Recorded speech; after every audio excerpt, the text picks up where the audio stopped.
tudo bem? Hoje o nosso programa vai ser uma orientação sobre os financiamentos imobiliários com a advogada e especialista em financiamento imobiliário, a Daniele Acamini, que também faz parte do escritório Acamines Advogados.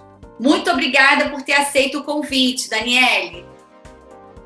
Imagina, é um prazer estar aqui falando com vocês.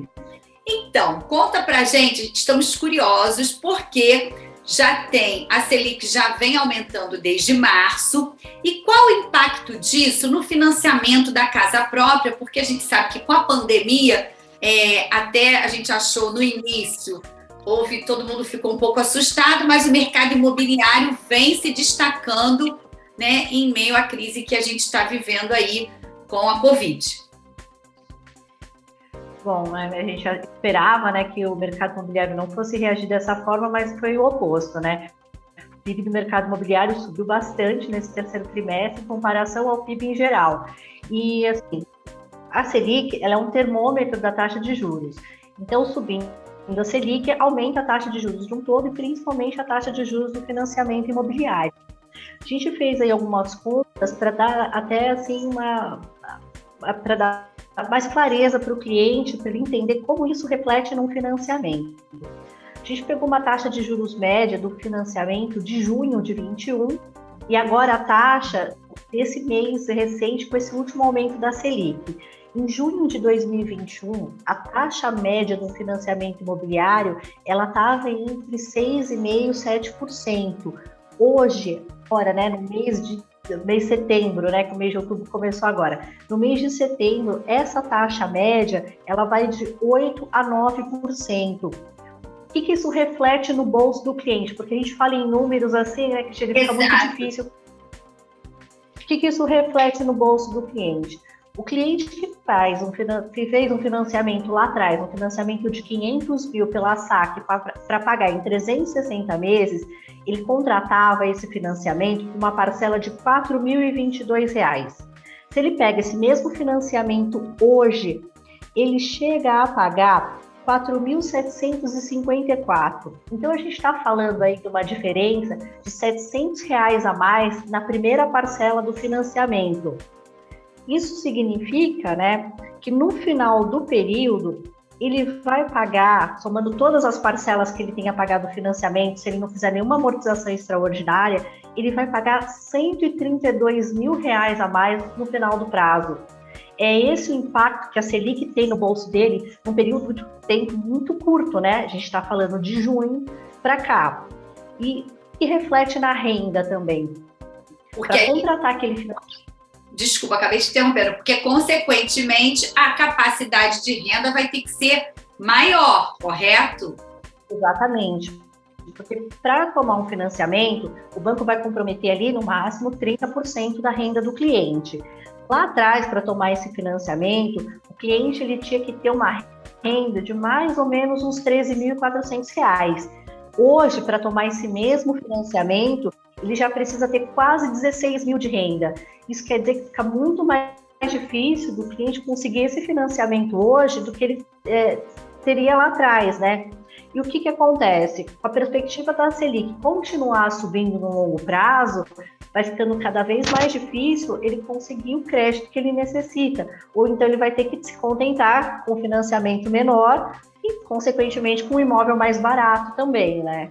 Então, quer dizer, o impacto, assim, de qualquer maneira, assim, o próprio mercado diz que o mercado, com essa taxa, né, a Selic, assim, ainda favorece, é óbvio que seria melhor do que lá atrás, né, em março, que os aumentos começaram em março, do que agora. Mas mesmo assim, e com toda essa colocação, né, essa análise que você está fazendo para a gente, é muito válida porque a aquisição do imóvel, principalmente na primeira moradia, assim, para nós brasileiros, ainda é a realização do sonho. Então, né, da casa própria, a gente tem isso muito forte e mexe com o emocional, é uma dívida também a longo prazo.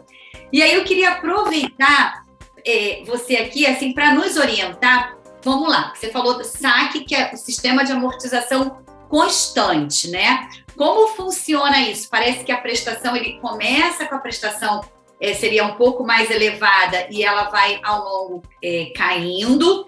Essa seria a mais recomendada, enfim, em termos de financiamento. Fica a minha pergunta para você. E esse prazo que você fez essa simulação, são 30 anos, 35? Qual é esse prazo até para a gente entender?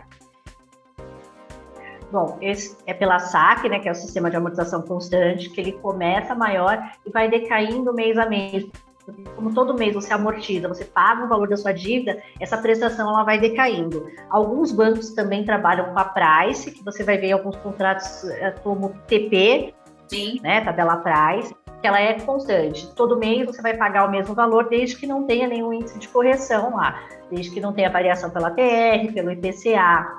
Então, ela vai ser constante. Qual que é a diferença? Na tabela Price, você começa com uma prestação menor. Então, para quem tem uma renda um pouco menor, talvez seja recomendável ter esse financiamento pela tabela Price, mas nem todos os bancos trabalham com esse sistema de amortização. Então, você vai ter que pesquisar qual é o banco que trabalha com esse sistema e ver se também para o seu bolso aquilo é viável ou não. Essa simulação que eu fiz foi num prazo de 360 meses, 30 anos, porque nem todos os bancos também trabalham com prazo de 420 meses. Então, você vai ter que saber aí o que se adequa do seu bolso e qual banco que vai permitir essa modalidade de 30, 35 anos antes de você escolher o seu financiamento. Porque até você colocou, em relação à simulação, né, e essa comparação, porque é um financiamento, né, 30 meses, vamos colocar assim. Geralmente, de repente, para quem está, já que houve um aumento, né, que a capacidade de renda acabou sendo comprometida, talvez não consiga pegar aquele valor que imaginou isso. A gente está falando de junho para agora, né? Estamos aqui em outubro. Mas ele também pode pegar, de repente, o financiamento pela SAC, que seria, né, o mais interessante, porque se ele já começa com uma prestação um pouco mais elevada, já mostra o fôlego para ele pagar, porque aí vai mês a mês, como você disse, da amortização, ela vai reduzindo, né, até chegar ao final do contrato. Agora, ele pode optar por isso e fazer as amortizações, que são, né, os abatimentos, e aí eu acredito que o mais recomendável seja no saldo devedor, mantendo o valor da prestação, porque aí ele vai diminuir o prazo de contrato, é isso? Olha, assim, sempre depende muito da situação do cliente. Sim. O mais recomendável é sempre diminuir o prazo, porque vai ser diminuindo o prazo, você deixa de pagar seguros que estão embutidos ali no valor da prestação e tudo mais. Mas dependendo do seu momento de vida, às vezes a prestação está pesando muito no orçamento. Sim. Então, nesse cenário, aí vale a pena você manter o prazo, diminuir ali o valor da prestação e ter um fôlego aí para viver melhor naquele momento. Então, e até também para não ficar inadimplente também, né? É uma forma. E assim, é aquilo, né, Daniele, a gente tem que se fazer continha, né? Porque é até uma pergunta que a gente quer fazer, assim, que não quer calar. Existem hoje, né? Os bancos estão muito competitivos, né? Entre si. Todo mundo querendo pegar esse cliente, porque é um cliente de longo prazo, e existem várias modalidades de financiamento. Então, assim, o importante, eu acho que realmente é fazer a continha. Qual a sua orientação em relação a isso? É exatamente o que você falou, planejamento, né? Tem que fazer conta e ver qual que é a melhor opção. Diferente de um tempo atrás, hoje a gente tem várias opções de financiamento. Antigamente, você entrava lá no banco, a opção que você tinha era Price ou SAC, e você ia lá para um financiamento com uma taxa de juros e a correção pela TR. Hoje você pode ter a taxa de juros e a correção pela TR, você pode ter uma correção pelo IPCA, você pode ter uma taxa, uma parte é fixa, outra parte ela vai ter a variação pela Selic, né? Vai ter uma taxa também pré-fixada. Aí vai depender muito do seu planejamento, do seu perfil. É tipo uma aplicação financeira, né? Qual que é o seu perfil? Você é mais arrojado, mais conservador? Quanto você quer tomar de risco para fazer aquela operação? O que a gente sempre orienta? O financiamento é uma operação de longo prazo. Vale a pena você tomar um risco para uma operação de longo prazo num país que a gente vive, que tem uma política que não é tão estável? Aí você contrata um financiamento que a correção desse saldo vai variar pelo IPCA, que assim, ninguém tem controle sobre esse IPCA, né? Quanto é que vai variar o seu saldo devedor durante o tempo todo?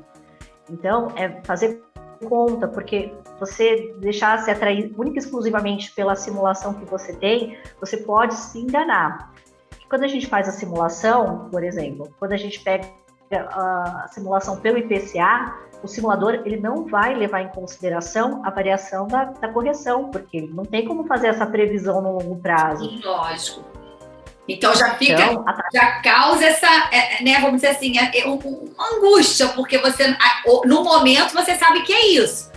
Daqui a um tempo, você não vai saber se vai estar nessas condições, para quem optar por essa modalidade. Exatamente. Então, você vai ter lá, num simulador, uma taxa de juros muito mais baixa do que uma pré-fixada, por exemplo, que não tem nenhuma correção, e pode dar uma falsa sensação de que aquilo é mais barato, né? Porque não leva em consideração uma variável que você não sabe como é que vai ser daqui para frente. Então, você tem que entender. Se você não entende o que significa aquela siglazinha lá, o que é aquele índice de correção, você tem que perguntar para o seu gerente, para uma pessoa que entende.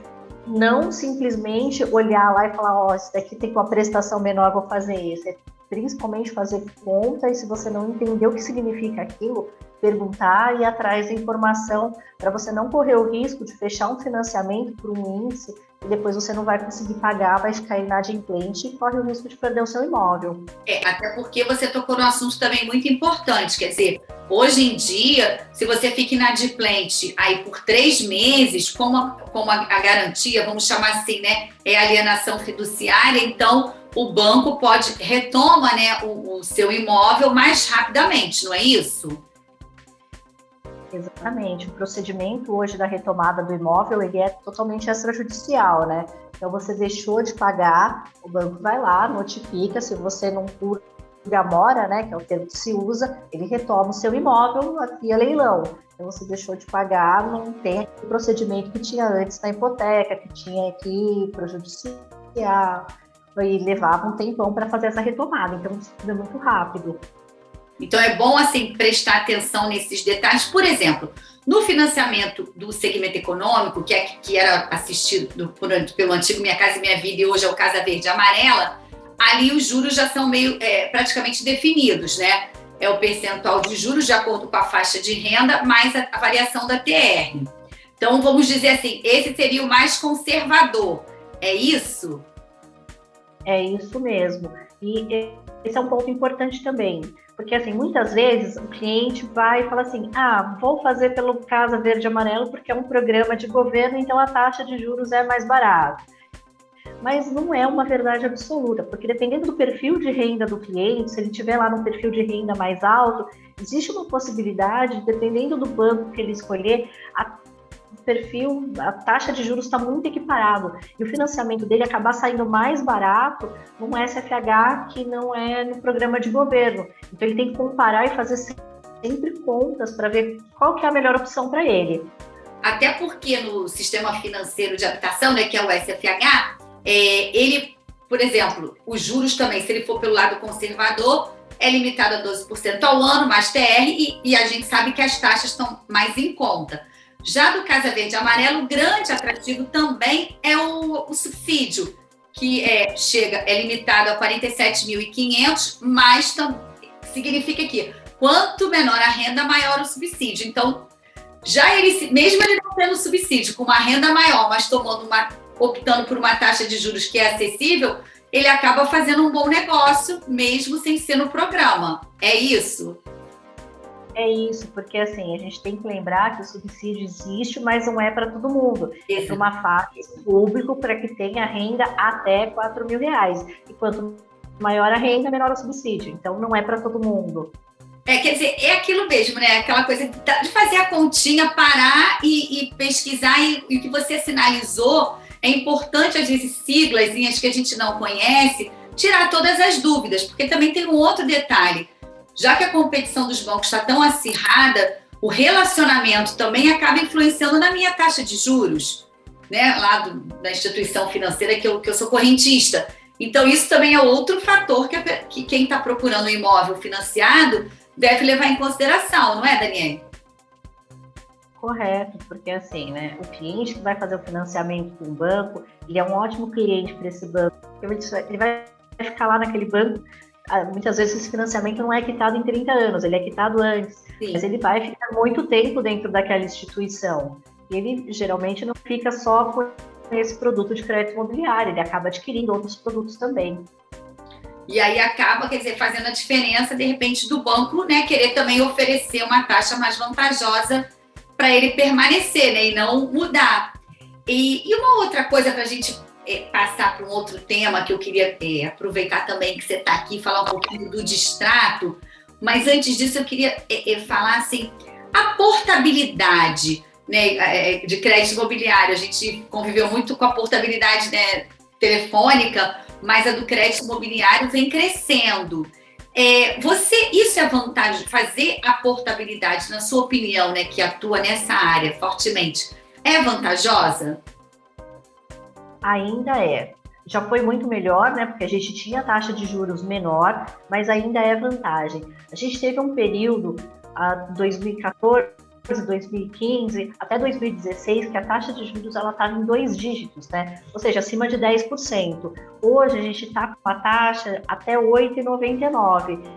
Então a taxa ainda está menor do que o pessoal que contratou lá atrás. Então ainda hoje é vantagem fazer a portabilidade.